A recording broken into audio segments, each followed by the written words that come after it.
Corps before any of the other children in the house were born. I had three brothers and three sisters. My sister Grace, my sister Edna, and sister Eileen, and my brothers Raymond, Robert, Jack, and then myself. I was the middle child of the seven. We all lived together in various houses in Jersey City, where we would constantly be moving from one section to the other, depending on how the rent was going to be paid. Yeah. I went to St. Paul's Catholic School, graduated from first to 8th grade. I was an honor student most of the time. No question about it, I was an honor student. After graduating, of course... Uncle Raymond says you were an honor student. Well, Uncle Raymond said a lot of things that are not true. Okay, go ahead. After graduating from St. Paul's, I went to Snyder High School, where I was there for 4 years. And graduating in 1939. My first job was in Hoboken at the gross salary of $15 a week, and that included, I had to pay car fare to get there on a trolley and come back home, and we left very little money to spend after $15. Yeah.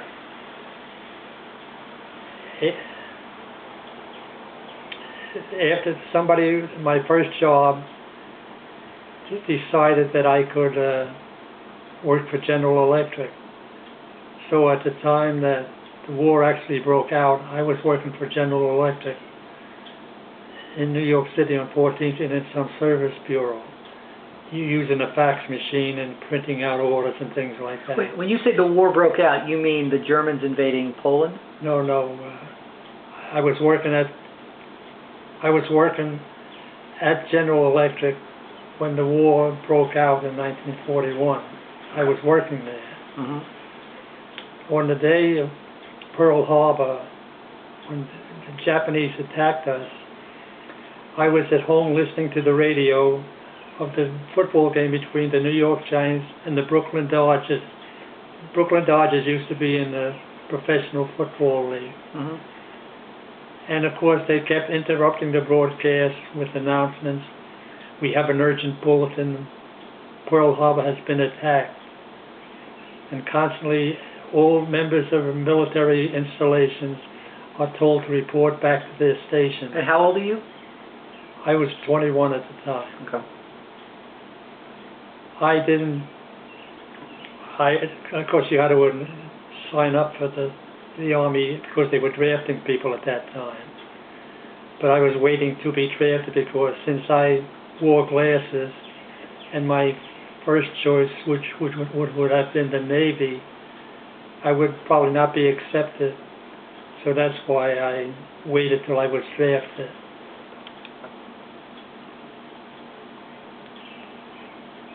Like I said, I want to break these up. You're closing one eye. Is it too bright? Do you want me to shut that? No. No? Okay. All right, so I'll cue you, and we're just going to talk about the whole drafting or the... Okay, so the Japanese attacked Pearl Harbor. Who were you with when you found out? You were listening to the radio. Who else was with with the whole family, my brother Jack. Okay. Who incidentally, the next day, which happened to be Monday, yeah, December 8th, he went down and enlisted in the Navy. And it was sent away to Rhode Island to camp, and then out to Illinois, and then finally he was put on the cruiser Atlanta, which was sunk off Guadalcanal. Yeah. And from that he received war injuries, and he died of chronic nephritis because of the war injuries that he had suffered back in 1932. He was discharged from the Navy. And he served on the Merchant Marine after that, but he never was able to, he was in poor health most of the time, and he actually died in 1950 at the age of 33. He was only married for 1 year. Right. I also had two other brothers who were also enlisted in, my brother Raymond, he enlisted in the Navy, and he served a lot of time with the Seabees over in Europe. My brother Robert served in the Army, but he was discharged. I don't know the reason why he was discharged, but he didn't go overseas or anything. Mm-hmm. He was discharged in 1944 or something like that. Was Raymond was in the Seabees? Yeah, he was in the... Was he part of the Normandy invasion, or...? I don't know, I think that would be a little later. Right. Well, I don't really know. Yeah. Okay, so that was 2 and Jack. Now, so it's 4. Now with me, of course I was drafted into the Army, and I was told to report to Fort Dix in August of 1942. I went through basic training at Fort Dix, with training with rifles and things like that, which I hated. And they gave me a test in which I happened to get a high mark on, which is why they decided that they would put me into SIS, the Signal Intelligence Service, which does cryptography. Mm-hmm. I hated that, but they sent me to school for that. It lasted about a month there, and most of the people we had in the class, they decided they had another place to send us. So we were transferred out of that, and then we had to wait around until January of 1943, Great. Right. where we were sent out to California to Fort Ord at Pittsburgh, California. And there we were put on a ship, and we were waiting around in Oakland in the San Francisco Bay, waiting. We thought we were waiting for a convoy, but they were just waiting to get clearance to leave. So we went solo. We never saw anybody after the ship left in January. We never saw another ship until we arrived in Brisbane, Australia. I want to hear a little more about Oakland. Were you around Oakland when Oakland blew up? Or was that later? That was later. That's when we had the earthquake? No. There was a munitions depot that blew up in Oakland or near Oakland. No, I don't know. Yeah. Okay, so back up. I want to back up a little bit to you did Fort Dix and then going across the country. Oh, right. So wait. After Fort Dix, we were sent to Seagirt. Seagirt, New Jersey. Seagirt, New Jersey. We did a little training there, and then we took a hike up to Fort Monmouth. And I thought I was going to be stationed in the Signal Corps in Fort Monmouth. Mm-hmm. But instead, we were transferred to the cryptography school down in Warrenton, Virginia. Okay. And that's where I underwent this cryptography. That was the 1 month school. 1 month school, the training that I had. Mm-hmm. It was some old school that they had taken over. Probably some girls' school there. Mm-hmm. They took it over and they used it for training these people. In fact, as far as I know, it might still be in operation down there in the same location in Warrenton, Virginia. Mm-hmm. So then you were done with that, and it was time to go across the country. They flew you across, or no? We went cross country by train, which is how I got to see Great Salt Lake and things like that. It was a train ride right across the country. We went to Chicago. There was only something like 21 of us, and we got on this ship here in Oakland. In Oakland, and we waited around a couple of days until we got permission to leave, and then from there we sailed. Well, I guess about 31 days or so. By the time we got to Australia, we arrived at Brisbane, Australia, go up the Brisbane River. What did you do on the ship for 31 days? Did you write letters or worry or what? We had to watch over some other people on the ship here. We were assigned to make sure that they did their duty with KP and things like that. But basically, you don't do much on the ship except get up, you go eat, you do some passing around, you go to church or on the ship or something like that. And you just kill time till you get there. There's not much you're going to do. You're not running the ship. You just go in there to be put into service. And what kind of ship was it? Physically, it was a destroyer. It was a troop transport. It's a troop transport. Federal Punson. I have all this in a book that I have of my war experiences. Okay. I might be able to refer back to that. Okay. Okay. So after 31 days, you finally got to Australia, which is Brisbane on the west coast. So it's on the eastern coast of Australia. Perth is on the western coast. We'll edit that out. Well, I got to know Australia very much because we actually stayed there. They have a lot of horse racing in Australia, and I spent most of my time there at these here tracks, which were turned over to the troops, and that's where they set up the tents and stuff where we lived for the 2.5 years or more that I stayed there in Australia. At Doomben Racetrack and Ascot Racetrack, they put up all the tents, and we had our training facilities where I was assigned to work with IBM equipment. Before they had computers, we had plug boards, and you would have to plug any problem that you had to work out had to be wired up on these here boards, which would be put into this 4 or 5 printing machines to print out your reports.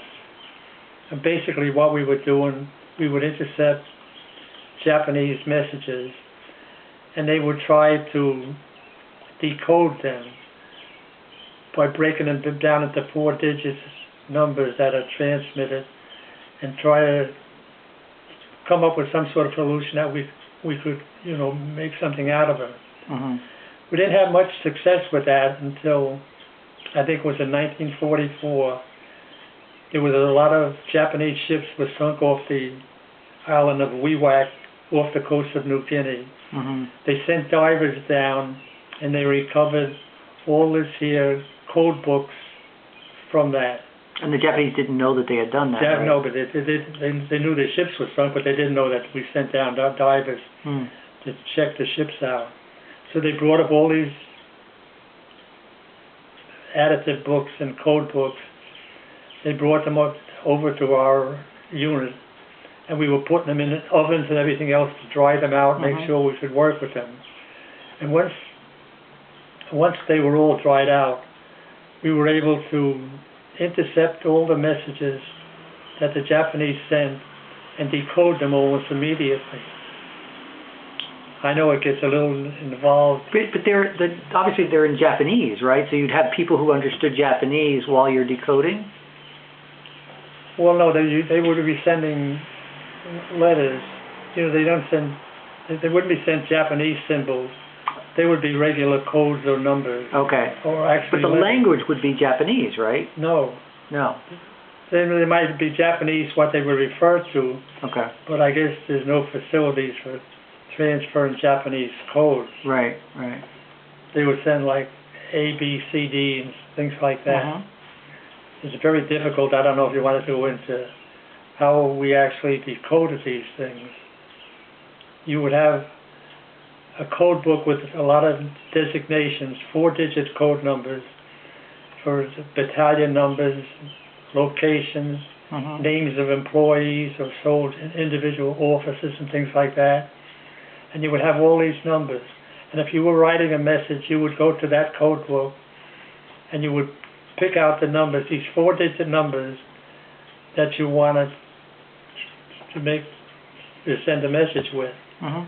And then from that, which is why it was complicated trying to figure out how they actually sent these messages, they would have something called an additive book. And we would have to find out, this was also with 4-digit numbers or letters, and for 4-digit, they were numbers, I'm sorry, they were numbers, not letters. And you would put the original message that was sent out, you would put 4 digits, not in any distinct order, but they were all just various. 123498763211. All these would be in the book, and there'd be 100 pages. And you go find. And the first thing you had to do was find out which page of the edited book they started the thing with. And if you, like I said, if you started with 59, then you would start there and then start picking out the different additives, and you would put them underneath either the numbers that you got from the code book. And you wouldn't add them, you wouldn't carry them over, but you would put like 8, 6, or whatever they added up to. You would just add the two of them together. And that's what you would actually send, which would be a combination of adding the original, the 4-digit code from the original code book, and then the 4-digit code from the edited book. And then you would add together and you come up with 6, 0, you wouldn't carry any numbers over. And that's what would be sent. So as I say... Okay, stop a second.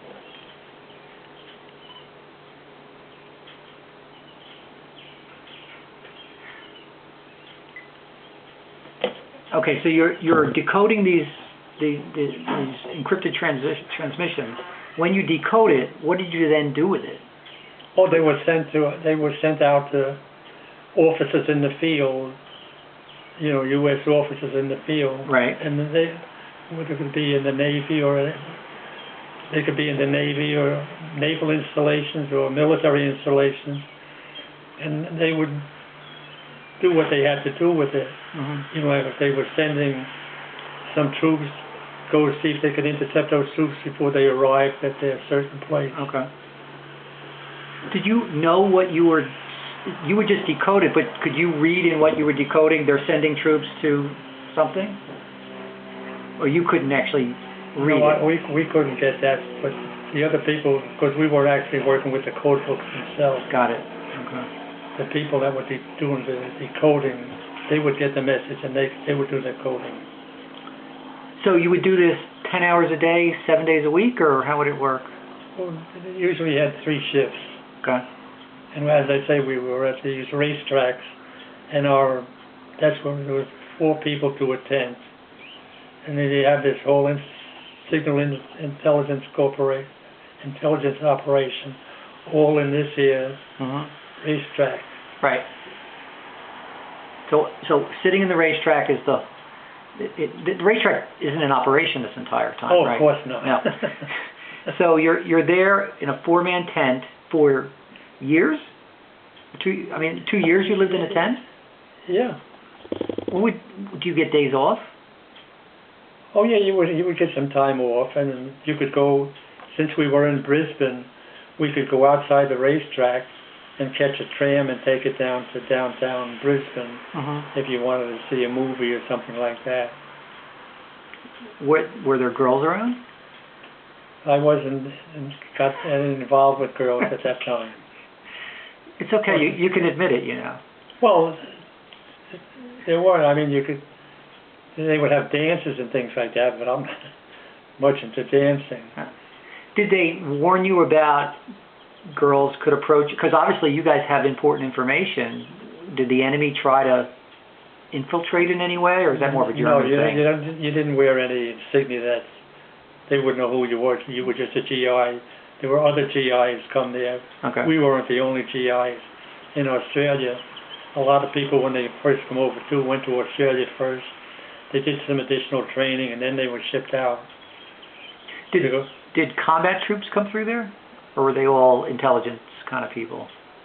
All kinds of troops. Okay. All kinds of soldiers and naval people came in. Because Brisbane was when General MacArthur had his headquarters. Okay. You would see him when he comes into his limousine. Yeah. Everybody's at their best behavior because if he didn't like what you were doing, you would be back in the States or you would be out of the Army. Everybody was afraid of General MacArthur. Did he ever come and inspect you guys? No, not personally. Not directly. So back to the fun. So you would take a ride into town. You might go to a movie, go out to dinner. I mean, you couldn't have had a lot of money, right? No, because you would be paid. But I took out a war bond, I sent it home, and my mother and them, they cashed all those bonds. Over $25 would come out of your monthly pay. Okay. So I didn't have a hell of a lot of money. But they had a lot of USO camps and stuff like this, where you could see some entertainment, or you could get a meal there. Red Cross would be sponsoring some of these mess halls and things like this, where you could eat and things like that while you were in town. Did you see any entertainers come through, like USO entertainers? Like it's before Bob Hope, of course, or was it? But anybody famous came through, or just... Not to visit our location, no. Okay. They would be more up in New Guinea or some of these Guadalcanal, those places. They would go to those areas. All right. Because those are the guys who were doing the actual fighting. Right. Did you have any sense of how the war was going? Like Stars and Stripes magazine would, or newspaper would come out, or? You would be informed as to how things would, with a daily sheet of paper that they would, how the war was going, and you'd know if there were any battles going on and things like that. Okay. But did you have this sense that we were winning? Just the fact that we're making progress through the Pacific? Is that what told you? Well, you knew that you were making good progress, especially with Guadalcanal, that the first big battle. Yeah. There. That they damaged the Japanese. That stopped them from approaching any further to Australia. Right. So that was a great benefit for the United States, and that's where my brother's ship happened to be sunk in the Battle of Guadalcanal. Did you find out about him soon, or was it until... Right. Well, of course, I found out from letters back and forth, because my mother was informed. Oh. Then when they would communicate by letters, sending you letters back and forth. And my mother thought he originally was sent to a hospital in New Zealand. And my mother says, why don't you go to visit him? Without realizing that was 1,500 miles away. Right, across the ocean. Yes, of course, the ocean besides that. Yeah. Okay. Did you know about big things that happened, the Battle of Midway? Like, did you guys know about that? Well, you would be informed of any big battles that were going on. Did you know about Yamamoto's plane being shot down, or not his plane? I thought we broke a code and shot down the Admiral Yamamoto's plane. We would be informed of how the war was going. Okay. By radio or newspaper. Yeah. We did have newspapers in Australia too, so you could read what was going on, pick up a local newspaper, and you'd be informed what's going on in Australia. Alright, let me break this. They're like 6-minute segments, is what we've been doing. I want to hear a little more about what you did for fun. So what did you do for fun? Did you go to the beach? Yes, we went to the beach several times. Of course, I couldn't swim. And that really... Why can't you swim? Well, because I never got any training growing up. Didn't you swim in the Hudson? We never got to the beach. I thought you went to Keensburg Amusement Park. That was one time. And you go to Keensburg, you'd walk out a half a mile and the water is still up to your knees at low tide. So that's why we never learned to swim. We never got a chance. And the only reason this friend of my father took us down to the beach, we didn't have any car. Yeah. There were no cars in the family. You had to go somewhere in Jersey City. You took a bus or you took a trolley car. Yeah. So we had no transportation to go around. We had to walk to school no matter where we were. No buses came to pick us up. You walked everywhere.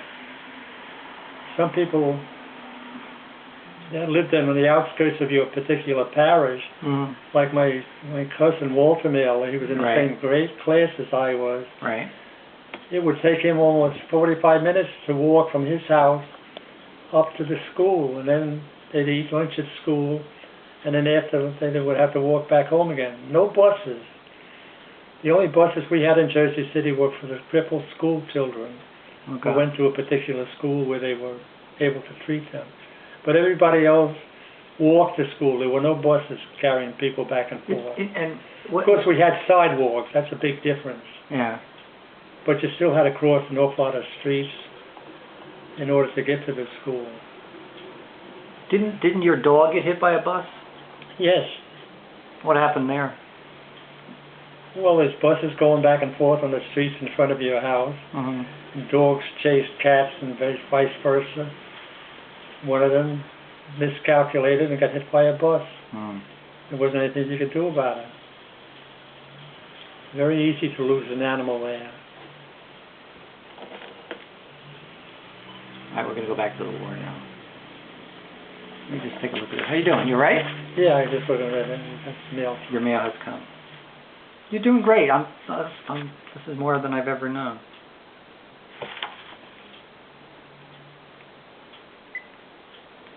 All right, so a little more about life down there. Did you guys pull any pranks on people? Did you goof around? Did you get in trouble? Or let's just say if someone else got in trouble, it wasn't you. How did you guys get in trouble? I never got into trouble in the service. The only time we were reprimanded, we went on a furlough to Sydney, mm-hmm. and we took a plane down. And of course, you didn't have very high priority traveling by plane. So on our way back, our seats were denied, and we had to go to report to the Army down there that we couldn't make our plane trip to get back to duty. So we had to wait until a train or so was available where we could get back. Mm-hmm. And they didn't really do any punish us severely because it wasn't intentional.